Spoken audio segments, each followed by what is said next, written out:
I think that we need to be skeptical of everything that we are told by people in power. And I mean, that obviously should be the mantra of being a journalist to begin with. If your mother tells you she loves you, get a second source. But we just need to remember that. Like, politicians lie. White Houses lie. Power is an aphrodisiac. And we just need to all remember that. Jake Tapper. What is he, like 60 years old? He's been a journalist since he went on a date with Monica Lewinsky, which is what launched his journalistic career. And it's just occurring to him that politicians might not always be telling the truth.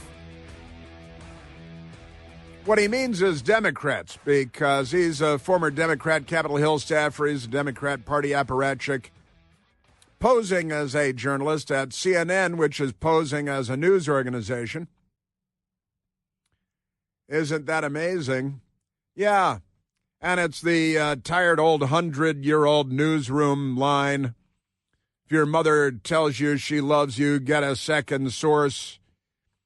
But Jake Mobile, Jake, old boy, you didn't do any of that during the 4 years of the Biden administration, for that matter, the 8 years of the Obama administration either. But you become a rabid badger during Trump administration. And then you discover only when you're trying to sell a book and you're trying to redeem yourself, which I think the window for that has passed. Hey, wait a minute. You mean politicians don't always tell the truth?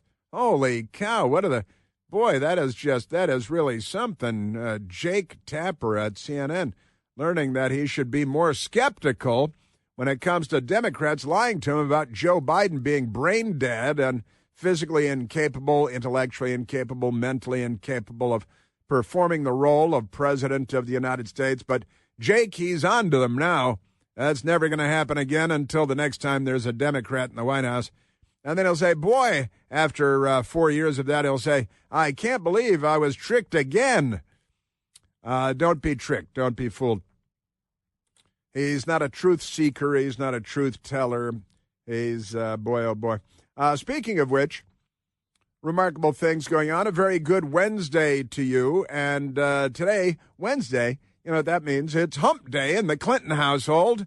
Hillary's got to get out of the house after peeling her face once again out of the pool of dried vomit on the linoleum kitchen floor in one of their multi-million-dollar mansions, because Bill Clinton on hump day, he needs to clear out the house for whatever may happen. Whatever may, because, you know, a bill. And also that means that it's mailbag day here on the Chris Plant Show. It's mailbag day. And that's kind of fun. And Michael pulled some mailbag questions for our mailbag day. What happened to Kev? Old Kev. Kev's a busy guy. He's got a lot going on. But we've got some mailbag questions for you because it's mailbag day here on the Chris Plant Show. And we got some there's a pointed question or two, a couple of pointed questions, and I'm in favor of that. That's good. And some not so pointed questions, but let me get to those when I can, coming up this morning on the big radio broadcast. Lots going on for sure. Yeah, but these clowns at Politico, I laughed a little bit. Politico magazine, they've got a Democrat typing on behalf of the Democrat Party there. Well, they got many of them. Bill Scher in this case, S-C-H-E-R, Bill Scher.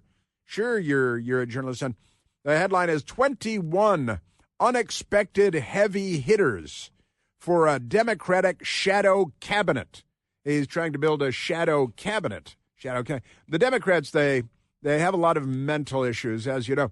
In Washington, D.C., they would every now and then elect what they call a shadow senator, because in Washington, D.C., I live in Washington, D.C., I have for a long time, we don't have any senators because we're not a state. We're a federal district surrounded by Maryland and Virginia and the mighty Potomac River. But we have the District of Columbia, so we have no senators at all, no representation in the United States Senate, and we have no voting representative in the House of Representatives. We have no congressmen. We have no senators. We've got about 700,000 people living here in the District of Columbia, which is a number greater than a number of states have in terms of population. But because we are a federal district, we're not a state. And there are good reasons for that. You wouldn't want a super representative in charge of the District of Columbia that could dictate terms to the Congress because of their geographic happenstance, and two senators that would have outsized power because they're the senators from the District of Columbia from Washington, D.C. But never mind that. We don't have any and we used to elect, the people of Washington would elect Jesse Jackson to be our shadow senator and other mental cases. We have this one non-voting delegate, the equivalent of the non-voting delegate from American Samoa, right, that shows up in Congress, but they can sit there and prattle on and say dumb things, but they can't vote, and that's good. And as it should be, as a federal district. You don't like it? You can move a few feet. You'll be in Maryland or Virginia, and you'll have two senators who, like Chris Van Hollen, who loves MS-13 and hates America. You can have a senator like that in Maryland, right?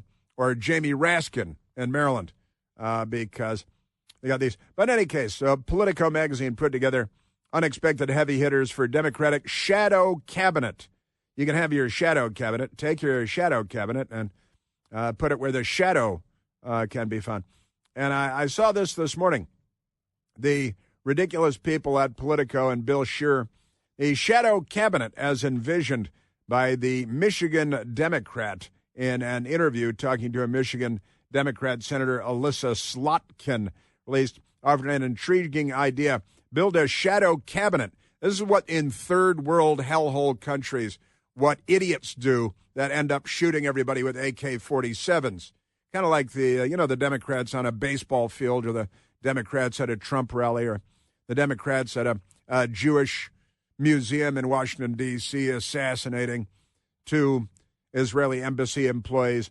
The Democrat Party is a terrorist group, have been for forever, I think. So the shadow cabinet, as envisioned by Democrat Senator Alyssa Slotkin, and it's funny, in the writing of this story, they don't even say that she's a Democrat. They just assume that, well, of course, we're only talking about Democrats, so you don't have to identify the party of the person you're talking about. They're not in journalism. They're in left-wing politics. The shadow cabinet, as envisioned by the Michigan Democrat, Slotkin, in an interview with Politico, could be composed of the ranking members of congressional committees who could then take the lead in challenging the Trump administration. They're really the party of 1861 all over again. It's a common feature of opposition politics abroad. When he says abroad, he doesn't name it. He's just talking about third world hellhole countries, which the Democrats are trying to create here in the United States. And could be a way for Democrats to flood the media zone. I think you guys already do that for a variety of reasons. And deliver a coordinated response to Trump's most wild maneuvers, like trying to bring an end to the war in Ukraine, or securing our border, or not allowing rampant anti-Semitism on campuses of poison Ivy League universities. So ranking members have their uses. They're good at reclaiming their time and making motions to recommit. He thinks he's being funny now. So he's going on, and he says, well, wait a minute, our shadow Secretary of State should be Samantha Power. And they're going to have this little imaginary government outside of government. Samantha Power is the one that looks like, you just look at a photograph of her and you assume that she's addicted to methamphetamine. She looks like she's losing her teeth because of the amount of drugs that she consumes. And she was Barack Obama's UN secretary and, UN ambassador, and she is a radical left-wing extremist. So that's the first person he chooses as Secretary of State. Marco Rubio is a great Secretary of State. Who was Joe Biden's Secretary of State again? He lived in that $20 million mansion over by the Saudi ambassador's residence, and they had protesters out front, and he never did anything. He flew around on big airplanes and posed for pictures and didn't do anything. Didn't even try to stop wars in the Middle East against Israel or against Ukraine by the communist Vladimir Putin. Did absolutely nothing. What? Anthony. It's not even Anthony. He's Anthony. Just awful. They had Hillary Clinton, Benghazi. She just the worst possible. Unbelievable. So that's a great idea. That's who they've got. And Secretary of Defense, General Charles C.Q. Brown Jr., he's just, they like him because he's virulently anti-Trump. That's it. And then Attorney General Letitia James, who is known for nothing except being virulently anti-Trump. These are the people of Civil War. The people at Politico, Ben Shur, and Letitia James and C.Q. Brown. And isn't that amazing? And I gotta tell you, these people, they shadow secretary. That you can't have shadow secretaries. They want to have Mark Cuban as Secretary of Commerce because he's a multi-billionaire, and left-wing multi-billionaires are good. It's just multi-billionaires that are not left-wingers that they're very angry with, and their lives are in danger. These people. And I was watching this morning on the news, on the television, watching Newsmax and a little this and a little that. And they have Katie Hobbs, Governor Katie Hobbs, as the Secretary of Education, right? Because she's a Democrat in Arizona, and there are a lot of irregularities surrounding her political successes. And I love this. Jon Stewart, the fake comedian, the unfunny comedian. They want Jon Stewart to be the Shadow Secretary of Veterans Affairs. Well, because he saw the movie Saving Private Ryan, or what? I don't think he's ever been on a military base in his life. But Jon Stewart as the Secretary of the Department of Military Affairs, which makes no sense at all, just amazing. And Jon Stewart as a cabinet secretary. Why? Because they saw him on TV, and they think, yeah, he has a TV show. They pay him $25 million a year to do one night a week, just like who? Rachel Maddow. They should have her as cabinet secretary. What would she be secretary of? Well, I know, but I can't say it here because we're in polite company. I know what she'd be in charge of. Yeah, they got that. And Jon Stewart, Secretary of Veterans Affairs, based on what? Because the Daily Show, he used to read other people's jokes. He's not clever when called upon to be clever, standing on his own 2 feet. Not funny at all. And Giselle Fetterman, Shadow Secretary of the Department of Homeland Security, based on what? I just don't know. Because what, she married John Fetterman? Is that just amazing stuff? But she is married to somebody. His wife, Giselle Fetterman, ought to be secretary of something for no apparent reason.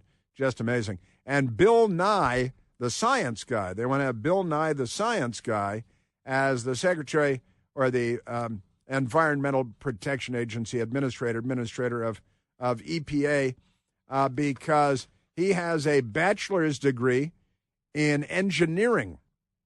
And he did a children's show. And these people have such tiny brains that they think Bill Nye, the science guy, and Jon Stewart would make an outstanding cabinet for the President of the United States because of their little tiny brains. Nikki Glazer as the Small Business Administration. They're really, these are not smart people. Letitia James as Attorney General. Well, she might throw Molotov cocktails at the White House, but never mind that. Aren't they amazing? And they're doing this with a straight face. And they don't do much with a straight face, do they? No, they don't. Usually with a gay face, with an LGBTQIAA face. You know that the big cell phone companies, big wireless, pulling one over on all of us, and it's time now to switch to consumer cellular. Listen, I've got my consumer cellular deal and my consumer cellular plan, and getting the same fast, reliable, nationwide big wireless coverage, big wireless cost, because the big wireless people are ripping you off all over the place. It's not just about saving money on my bill. It's also about not being used by the big cell people. Do you even know how much you pay for your data? You know, what kind of data plan you have? Most people over the age of 50 use a whole lot less than the 8 gigs of data a month that you might be paying for. But Big Wireless wants to shove all of us into an unlimited data plan and charge a whole lot of money because they need you to cover the cost of 20-year-olds who are using their data plans 24 hours a day, a lot more than you do. Consumer Cellular. They set me up with a service and a phone, an unbelievably great phone. And hey, said here, try this phone. It's pretty good. It's incredibly easy to switch. All you have to do is give them a call. You speak to an actual human being on the phone, not an algorithm, not a computer. And that person that you speak to is right here in the United States of America, not a bot or something, real humans who are incredibly helpful. And it only takes about 20 minutes. So give them a call and make the switch today to Consumer Cellular. Call them at 800-760-0702. That's 800-760-0702. Yes, sir. Yeah. Our media and our Democrat Party, but I repeat myself. Yeah, new shadow cabinet. That's a good idea. Why didn't I think of that? I was thinking about a shadow cabinet for the Democrats, and might start with Sirhan. They just gave him parole in California a while back. Sirhan could be their attorney general. Chris here with a list of things that none of us should trust. The Washington Post, the New York Times, anything on CNN. Here's a list of things that I do trust. The Washington Times. Support real journalism for just $1 a week at washingtontimes.com/Chris. Oh, we only have about a minute, but let's go to Alan calling from Chicago, Illinois, listening on the great WLS. Alan, you're on the Chris Plant Show. Hey, good morning, Chris. Hey. Chris, for 4 or 5 years, the media has ignored the obvious, and that was the decline of Joe Biden.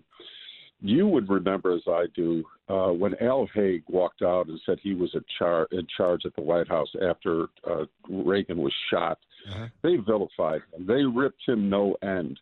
But, you know, the media has done this for decades. Remember Roy Cohn? Sure. Okay, remember Nixon?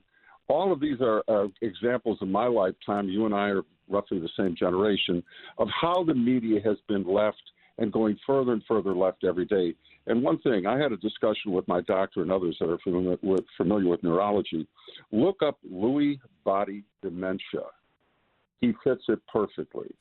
Yeah, I did look that up the other day. Someone else mentioned that to me the other day, as a matter of fact, and I looked it up. Yeah, and you're right. Joe Biden falls into that category. And more broadly, Alan, you're right about the news media. They have been slipping more and more to the left and less trustworthy.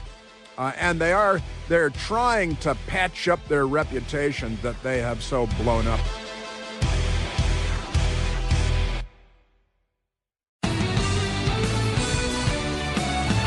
Yes.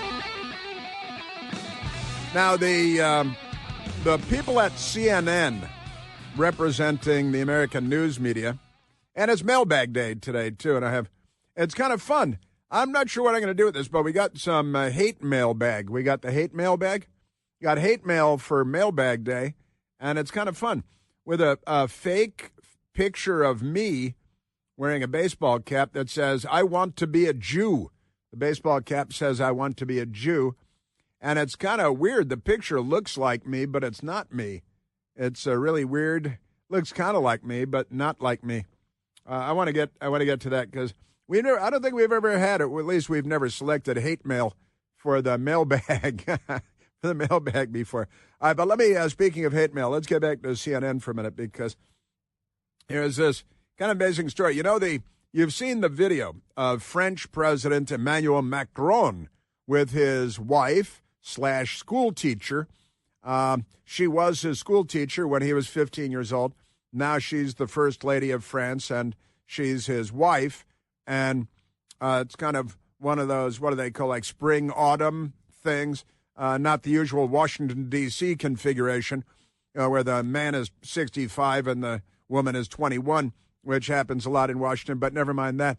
This is CNN's story about the video. You saw the video. The French president with his wife arriving aboard the French presidential airplane in Hanoi, North Vietnam. I still call it North Vietnam and South Vietnam. And arriving in Hanoi, North Vietnam, where I've been, and it's communistic. The people are great, but the communists not so much. And as the door is being opened by a military officer on the stairs going down from the airplane, and the bride, his loving bride, grabbed him with both hands by the face and shoved him away like she had quite enough. I guess the flight wasn't a very good flight. Maybe the in-flight service or the meal wasn't very good or something, but she was very angry. And CNN, her name is Brigitte. Brigitte, that's a French lady's name. And so Brigitte Macron grabs his face and shoves him away like he's trying to steal her purse. And it was kind of an ugly thing. He looked out the door because the door's open. Military officer standing there going, oh, this is a good moment.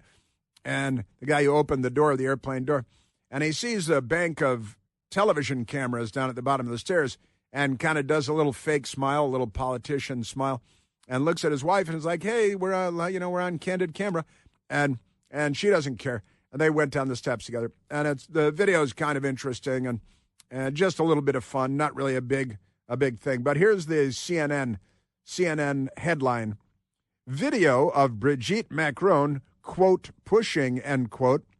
President Macron fuels Russian disinformation. I'm sorry, what? Now, why is the word pushing in quotation marks? You're saying that in the video she's not pushing him? Why is it you put the word pushing in quotation marks? It's like when a plane crashes into the World Trade Center, do you put plane, quote unquote, crashes into building? No, the plane crashed into the building. And Brigitte Macron pushed President Macron in the face. But video of Brigitte Macron pushing President Macron fuels Russian disinformation. They love this Russian narrative that the left fabricated, really, I think, on behalf of Putin, because nobody benefits from this more than Vladimir Putin. Vladimir Putin benefits from all of this worldwide talk by the left in the United States and the New York Times and CNN about how powerful and omnipotent Vladimir Putin is and Russia is. And they write at CNN, they write, a video of French President Macron's wife pushing him as they disembarked a flight has caught the attention of Russian trolls after going viral. Who cares? Now, you're promoting and playing up Russian trolls on the internet. Who cares? Well, Macron himself tried to downplay the video, saying it merely showed a couple, quote, bickering, end quote. It's not the first time Russian troll accounts and state media outlets have tried to use videos of the French president to spread disinformation. Now, what's the disinformation? Are you saying that she didn't push his face, that Brigitte didn't push Emmanuel Macron's face? What are you saying? So they spread disinformation. CNN's Saskia Van Doorn has more. And then they've got a TV report from their Saskia Van Doorn. Saskia sounds like a Russian name. I don't know if she's got an accent, and she might be a Russian herself. I think CNN is spreading Russian disinformation. I'm not aware of any Russian trolls doing anything. I didn't see any of that. But CNN is trying to promote this. And here is their fake reporter, Saskia Van Doorn. Macron later told journalists he was surprised by the attempts to twist the moment. Twist the moment. There is a video now which opens. We're in the middle of bickering and rather joking with my wife. And I'm surprised by how this becomes a kind of geoplanetary catastrophe. French officials say the moment will likely feed the mills of conspiracy theorists and Russian trolls. It's already become a target for pro-Russian accounts and Russian state media, who viewed it as a possible opportunity to spread misinformation. What misinformation? What are you? You're empowering the Russians and Russian trolls on the internet, suggesting that they have these extraordinary powers and that they're spreading misinformation or disinformation, but you don't say what that is. This is not a news report. This is not journalism. This is somebody noticed that somebody online was making fun of Macron's teacher and wife, pushing him away on an airplane. And CNN is playing it up. They've got Saskia Van Dorn telling us all about it, but you didn't inform me of anything. You didn't tell me anything. I learned nothing from your ridiculous online report and your television report from Saskia. I learned absolutely nothing. Aren't you people amazing? You people. Just extraordinary. Man. They are, why? Why am I even hearing about this? Why am I hearing that why do you put pushing in quotation marks? And I saw the video. We all saw the video. And you're talking about something about Russian disinformation and Russian trolls, but I have no idea what disinformation they're spreading. I know that you are elevating their standing. You are elevating their status in the world. And you're welcome to do that. But know that this is why no one believes you as a news source, why no one trusts you as a news organization. Isn't that amazing? There is so much misinformation, disinformation, as we've been talking about. You talked about the video of the president wandering, and it's not true. That was the CNN reporting when Joe Biden, as president of the United States, was in Italy for G7 meeting, or whichever G it was, the gathering of the group of 7 big economic powers. And Joe Biden wandered off when paratroopers landed. And was it in France or Italy? It was in Italy or France. It was in one of those European countries. It was Italy. And that's right. Then the Italian prime minister woman had to wander over and grab Joe Biden by the elbow and walk him back to where the other world leaders were. But this is what they reported at the time, is that, and you were watching it. It was, and they're telling you what you're seeing here is not what you're seeing. What you saw is the Republican Party really manipulating what was being said and what was being seen by the American people. And it's also very insulting to the folks the viewers who are watching it. And so we believe we have to call that out. This is cringe at the time, saying, oh, those Republicans are telling you saw Joe Biden wander off when we saw Joe Biden wander off. And the Italian prime minister had to walk over and get Joe Biden, grab him by the elbow, and walk him back over to where the actual world leaders were.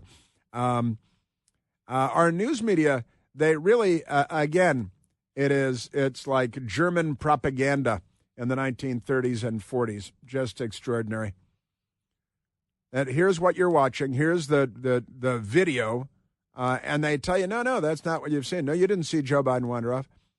No. You didn't see Macron's wife and school teacher, Brigitte, push him in the face. That's Russian disinformation. So if you cite it, if you make fun of it, if you make mention of it in news or in comedy, then the Democrat Party, the news media representing them here, will point at you and accuse you of spreading Russian disinformation. How does that make sense? Well, they're the left. Man, oh man. The far right used selectively edited video to claim that Biden was wandering off like some dementia patient from other world leaders during the G7. When you extend it a little bit longer and it's unedited, you see a different story. No, you don't. You see Joe Biden wandering off. There's another parachutist over there, and nobody looked more confused than the other parachutist. It was why is the President of the United States walking over here with his mouth hanging up and babbling at me when all the world leaders are standing over there? And the news media shows you the video and lies to you about it. Angrily, you hear the anger in her tone, right? And he said, oh, those Republicans are spreading, and it's Russian disinformation. You people, honestly, man.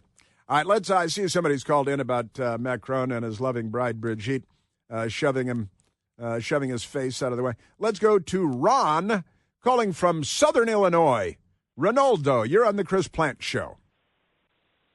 Hey, Chris, really quick. I'm German. Every time you disparage Germans on the show, I start laughing. It's great. I've even started doing it with my wife. Anyways, Anyways, the whole Macron thing, you watch this video, and no one around is reacting. They're like, oh, look, it's another day at home with these two. And his reaction was like he's been hit more than once. And like I was telling the lovely call screener, I'm pretty sure she's like Hillary throwing ashtrays at his head.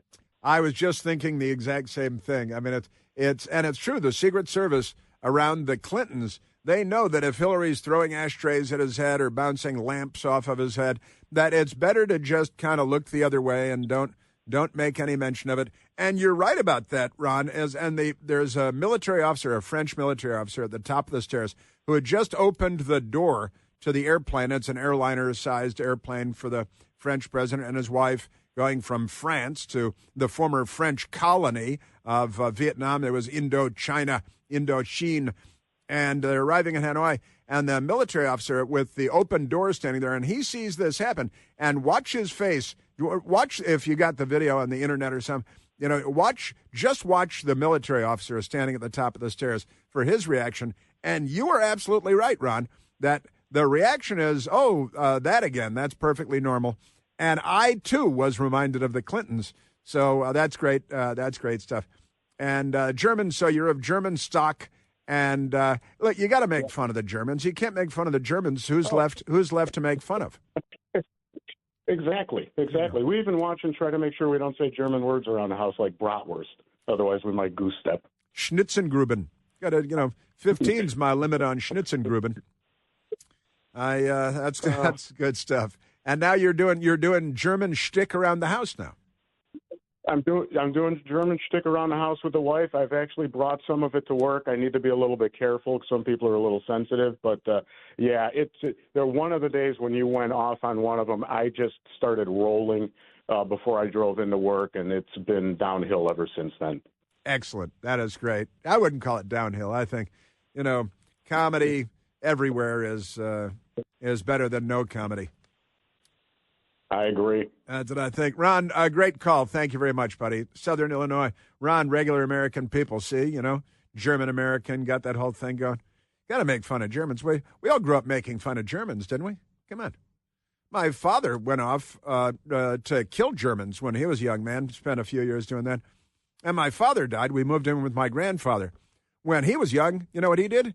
He went off to kill Germans. It was because it was a thing back then. It's not as popular as it used to be. But that's and the Democrats, they really wish they'd like to have the Germans act up again because get back to just killing white people. You know how the Democrats love that. Like I got this story today about the guy who shot the two Israeli embassy employees and murdered them, assassinated them. That guy, he's all about assassinating. Well, he wants a genocide of white people. I haven't gotten fully into that. I got to get into that too. That's quite a story because he's raised by Democrats. He's raised by people that call themselves liberals. That's why he assassinated two people at a Jewish museum who happened to be Israeli embassy employees because he was raised by the Democrats. And ask his friends, what's the deal with him? Oh, yeah, he wants genocide. He wants the only way to save America is to kill all the white people. He was raised, he's a white person. He was raised by the Democrat Party. They're not well, these people. Father's Day is coming up. It's going to take you by surprise again. What do you get the man who insists that he doesn't need anything? May not have everything, but says, I don't need anything. Well, I've got the answer, and it's a good one, especially if you're thinking about dad's health. I've got friends whose fathers have had strokes or dealt with AFib, atrial fibrillation. That's why I think the KardiaMobile 6L is one of the smartest, most thoughtful gifts that you can give any adult man. It's the most advanced personal EKG that you can buy.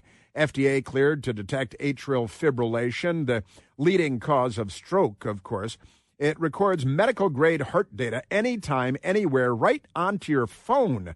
It gives you 6 views of the heart, which is 6 times the data of any smartphone. People think they're getting good data from their smartphone.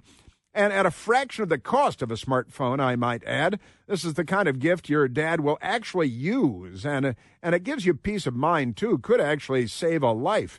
For a limited time right now, KardiaMobile is giving 10% off for any of my listeners. That's you. All you have to do is go to Cardia.com. That's Kardia.com. Or to Amazon, and you use the code 106LPLANT. That's the, 6L is the device.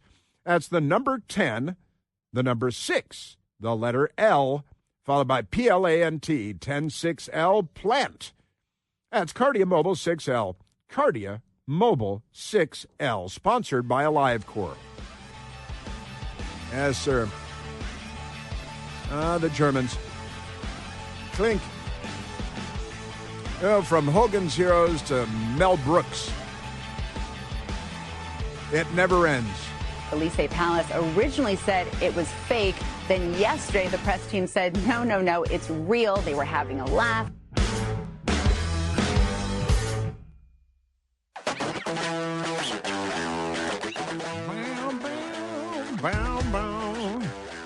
All right, well, Macron is, this whole thing is very popular, and CNN telling us it's fueling Russian disinformation. CNN should lose all of their press credentials to all government buildings. Let's go back to the telephones. We know what we saw. We saw what we saw. It's right there on video. Let's go to, it should start a national discussion about women abusing men, French men. Let's go to Rod, calling from Little Rock, Arkansas. Rod, you're on the Chris Plant Show. Good morning, Chris. Hey, Rod. I've been happily married 3 times. I'm pretty sure I know when somebody gets smacked in the face. I mean, I think I've been smacked a couple of times. I'm a trucker. I've kind of got a handle on these things. He got the hell knocked out of him, basically. Mm-hmm. And it wasn't the first time, because I bet the French Air Force One, the only command to open the door in the world is Dutch. Because, I mean, he just got nailed. That wasn't a push. Yeah, it wasn't so much. It was an assault. I think in Hanoi they probably won't press charges, though. No, it's the French way.